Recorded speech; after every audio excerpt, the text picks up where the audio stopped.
ہمارے ہاں سیرت کے جلسے تو آج کل ہوں گے، بے شمار ہوں گے، ہر جگہ ہوں گے. ہوتا کیا ہے؟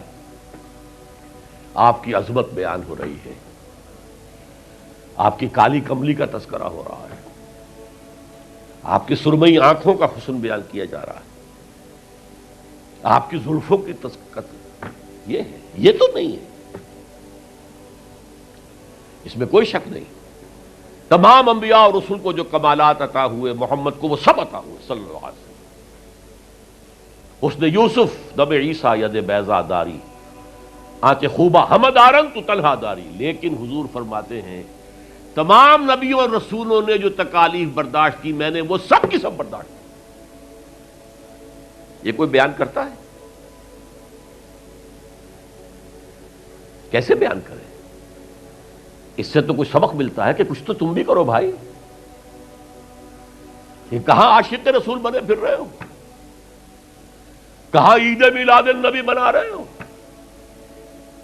زمین و آسمان کے کلابے اللہ سے بھی اوپر کر رہے ہو راتوں کے اندر.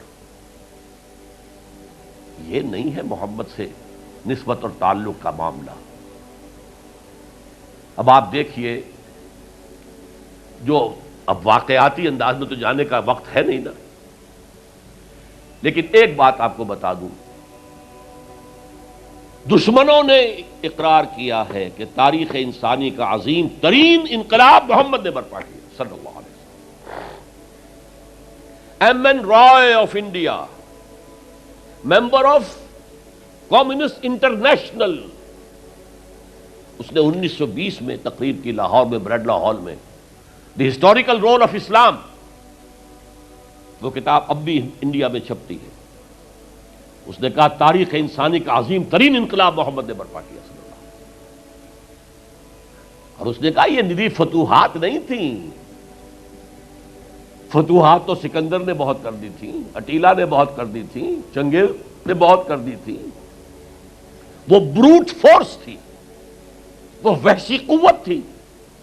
اور محمد کی فتوحات اور ان کی امت کی فتوحات سے نئی تہذیب دنیا میں آئی، نئی روشنی دنیا میں آئی، نئے علوم ایجاد ہوئے، دنیا منور ہو گئی. بہت عمدہ کتاب ہے ہسٹوریکل رول آف اسلام. 1980 کے قریب کتاب چھپی امریکہ میں، دی 100 a selection and gradation of the 100 most influential personalities of human history.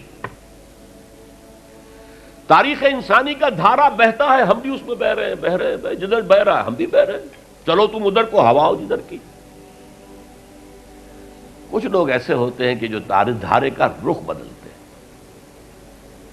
بہنے والے تو سب ہیں، لیکن اس دھارے کے رخ کو بدلنے والا کوئی ہوتا ہے. تو ڈاکٹر مائیکل ہارٹ نے پہلے 100 آدمیوں کا انتخاب کر لیا جنہوں نے تاریخ کے دھارے کا رخ موڑا ہے. سلیکشن، پھر گریڈیشن. ان میں سب سے زیادہ جس نے موڑا ہے، جس سے سب سے زیادہ مؤثر ہوا، وہ کون؟ نمبر 1، پھر نمبر 2، پھر نمبر 3، 100 تک چلا گیا. نمبر 1 پر حضور کو لا رہا ہے. عیسائی ہے اور ابھی تک کوئی اطلاع نہیں ہے اس کے اسلام لے آنے کی. زندہ ہے، مینہٹن میں رہتا ہے. اس نے پھر اس کی وجہ بیان کی کہ naturally I own an explanation. Jesus کو جسے خدا مانتے ہیں اسے نمبر 3 پہ لے گیا، حضور کو نمبر 1 پر. اور جواب کیا دیتا ہے؟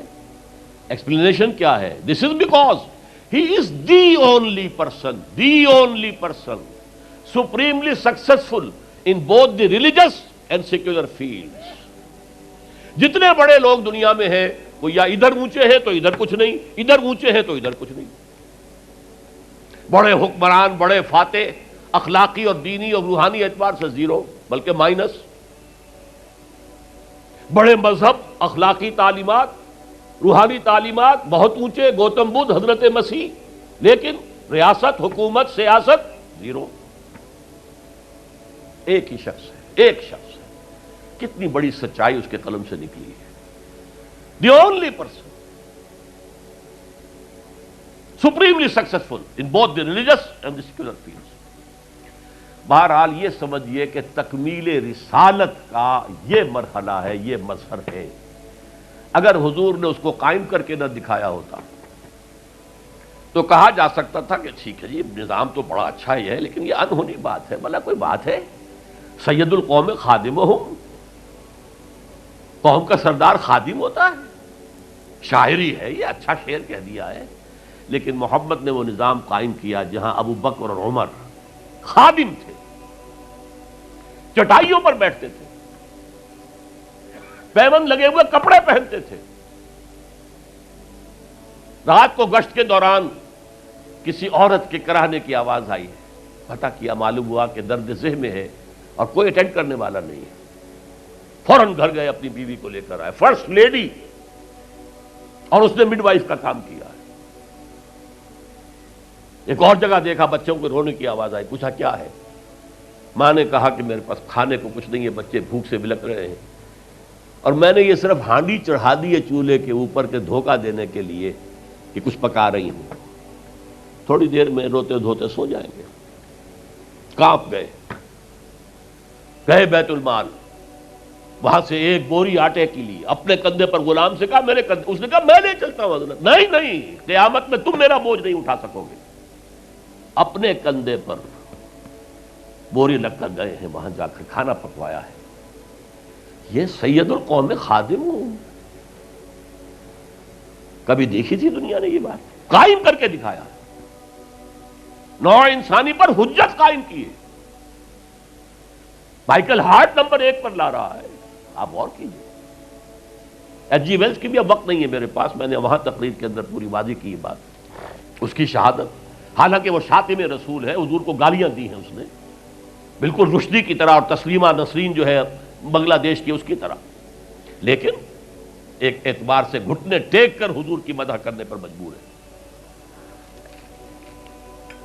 تو یہ اصل میں بات تکمیل رسالت ہے، پیش کر دینا، پہنچا دینا، وما علینا الا البلاغ، یہ بھی رسالت کا معاملہ ہے، یہ ابتدائی مرحلہ ہے۔ اس نظام کو قائم کر کے دکھانا، انقلاب برپا کرنا، اس کو چلا کر دکھانا، چاہے وہ 30 برس رہا، لیکن دنیا کا کوئی دوسرا نظام تو ایک دن بھی قائم نہیں ہوا۔ جس ڈیموکریسی کا خواب والٹیئر اور روسو نے دیکھا تھا، ایک دن کے لیے بھی نہیں آئی۔ یہ تو کیپٹلسٹ کی ڈکٹیٹرشپ ہے جسے جمہوریت کہا جا رہا ہے۔ جمہوریت کہاں ہے؟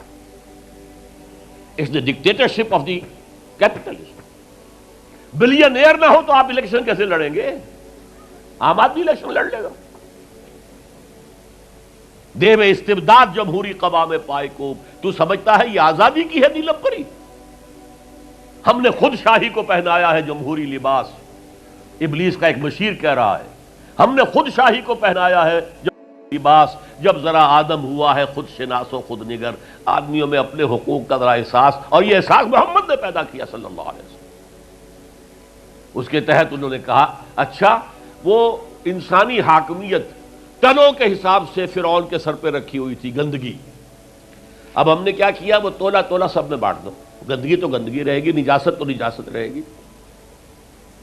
انسانی حاکمیت ایک شخص کی ہو، انسانی حاکمیت پوری قوم کی ہو، کفر ہے، شرک ہے۔ بہرحال تکمیل رسالت کا ایک پہلو یہ ہے، اس کی مثال میں آپ کو دے دوں، نام چونکہ پہلے بھی 2 مرتبہ لے چکا ہوں، سقراط کا شاگرد بھی اور شارح بھی، سقراط کی اپنی کوئی کتاب نہیں ہے، وہ معلم تھا بس، اس کا فلسفہ بیان کیا ہے افلاطون نے، اور پلیٹو نے کتاب لکھی دی ریپبلک۔ اب دیکھیے آج سے 2500 سال پرانی کتاب ہو گئی، حضرت عیسیٰ سے 300-400 برس پہلے، کتاب اتنی زوردار ہے آج تک زندہ ہے، ورنہ کتابیں ختم ہو جاتی ہیں، وہ تو کوئی زوردار کتاب ہو تو زندہ رہے گی۔ نقشہ پیش کیا ایسے ہونا چاہیے، نظام حکومت ایسا ہونا چاہیے، فلاں ایسا ہونا چاہیے، فلاں ایسا ہونا چاہیے، لیکن وہ نظام ایک دن کے لیے بھی دنیا میں کہیں قائم نہیں ہوا، لہذا اسے کیا کہیں گے؟ یوٹوپیا ہے، ایک خیالی جنت ہے۔ حضور نے بھی خیالی جنت پیش کر دی ہوتی، قائم کر کے نہ دکھاتے تو وہ حجت نہیں بن سکتی نوع انسانی۔ تکمیل رسالت، نہ حضرت ابراہیم کے ہاتھوں کہیں نظام قائم ہوا، حالانکہ ابو الانبیاء، خلیل اللہ، امام الناس، انی جاعلک للناس اماما واتخذ اللہ ابراہیم خلیلا، نظام تو نہیں بنا، نہ موسیٰ کے ہاتھوں نہ عیسیٰ کے ہاتھوں علیہم الصلوۃ والسلام۔ یہ صرف محمد الرسول اللہ صلی اللہ علیہ وسلم کا مقام ہے کہ آپ نے ایک عظیم انقلابی جد و جہد، میری کتاب لے کر پڑھ لیجئے اگر تقریریں نہ سنی ہو، تقریروں میں مختصر مفصل منہج انقلاب نبوی، اتنا عظیم کارنامہ، عظیم ترین انقلاب جو برپا کیا 23 برس کے اندر حضور نے، تو اس کے منہج کیا تھا، منہاج کیا تھا، طریقہ کار کیا تھا، اسے سمجھیے۔ منہج انقلاب نبوی میری کتاب ہے، 400 صفحے کی، سیرت کا انالیسس ہے، سیرت کا 6 steps of revolutionary process as deduced from the سیرہ of the prophet، اس کو فلسفہ سیرت کہیں گے ہم، تو پڑھیے اس کتاب۔